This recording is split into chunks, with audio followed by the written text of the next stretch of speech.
Well, after scoring 30-plus points through the first 4 games of the season, the Bills' offense has been sloppy over this mini losing streak, turning the ball over 5 times in the last 2 games. Obviously, we want to score on every single drive. You know, that's our goal, and we're not going out there to not score. You know, and it takes everybody on the field to like I said, execute their job. And a big part of that is quarterback play. And again, we've turned the ball over the last couple games, and really hasn't helped us within the game and the situations that were called for it. So, yeah, it starts with me. We're very capable of performing at a higher level, and like anything else, offensively, defensively, or special teams, it's the detail and the discipline that leads to execution. And we just haven't been there, or haven't been there consistently enough over the last 3 games in particular.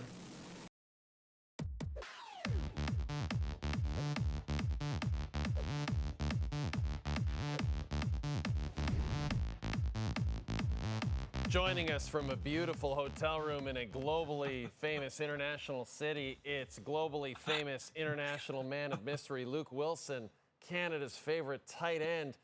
Luke, I got to chat with you about the Buffalo Bills. You said going into their bye week, they need to add a weapon.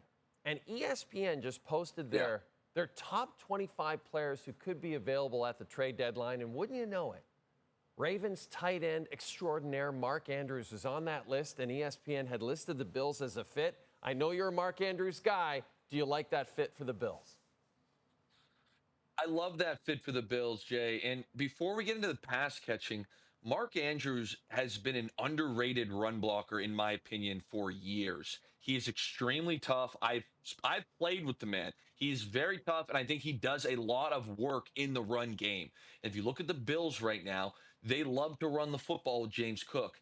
Now you talk about the reliability factor, having that veteran tight end. This guy can get the job done. And the third thing that here that I think is a great fit for him is that Kincaid, who they're hoping becomes their star eventual all-pro tight end, can now learn from one of the best to do it. I love the Mark Andrews play here. I think he'll really add to the run game. I think he'll add to the pass game. I think he'll help Kincaid.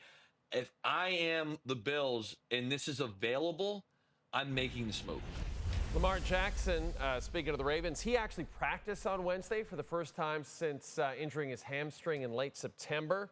So that's one side of the Ravens news. There was another bit of news involving the Baltimore Ravens on Wednesday, and our friend Mike Garafolo sent a tweet about it. He said, speaking of the Ravens, I'm told the removal of the ping pong tables and other games from the locker room initiated with veteran leaders on the team, not the coaching staff, not a punishment.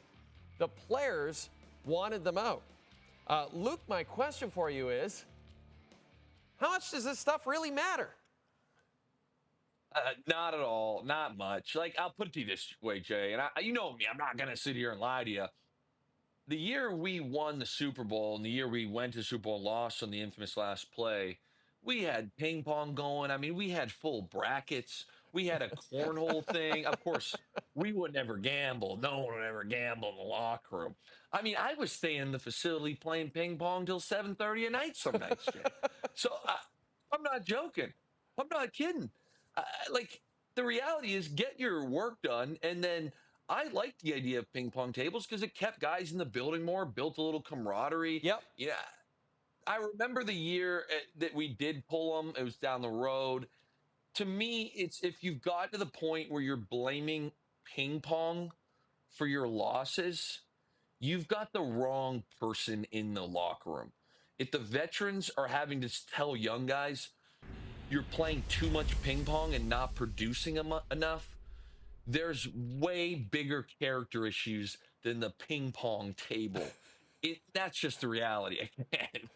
Jay, like, I'm at a loss for words because I vividly remember being a rookie and seeing the vets just going head to head in cornhole in like the best of the round 16 of the bracket on the ping pong table.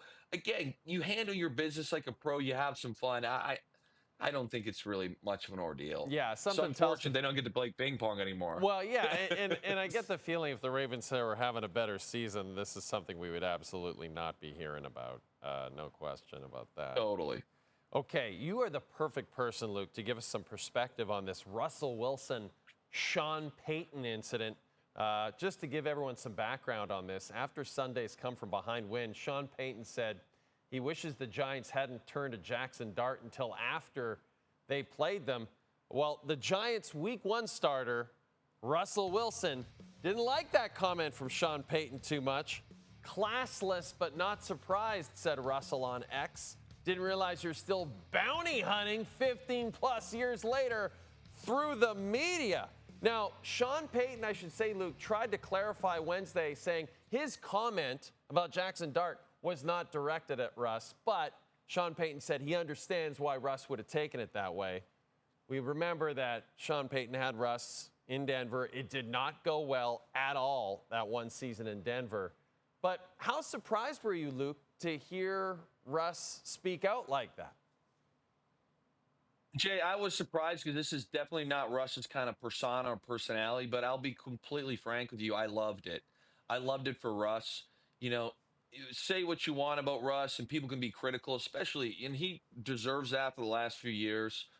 But Sean Payton coming in and really playing 3 quarters and almost 3.5 quarters of garbage football against the New York Giants, getting their teeth kicked in, and then really being fortunate to come out of there with a W. To come in and the first thing you want to do, I wasn't pointing that at Russ. Get out of here. Clearly that was a shot at Russ.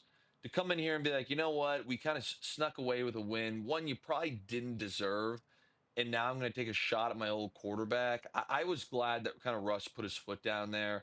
I thought it was ridiculous for Sean Payton. Again, if Sean Payton came in here and they dominated the situation, won the game, there's a lot of leeway. Maybe, you're trading jabs, but to escape with a victory that you probably didn't deserve, and then the first thing you do is take a shot at a guy who played for you for a year. I agree with Russ. I thought it was classless. I thought it was pretty clever. Russ is not known as a clever guy, Jay. I have a feeling someone might have concocted that tweet for him.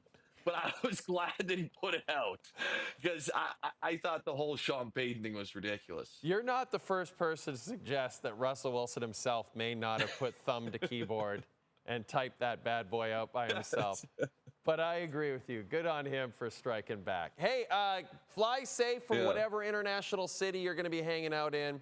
And we'll chat with you tomorrow after the Thursday nighter, buddy. Thanks for this. You're the best. Vikings, Chargers, we've got it for you. 3.5 points on the point spread there in favor of the Chargers. They are favored at home over Minnesota. Both these teams need to get something going. It's an intriguing matchup. We've got it for you at 7 Eastern. After the game, Luke, provided that global jet will get him back here, Luke will join me on the show after the game.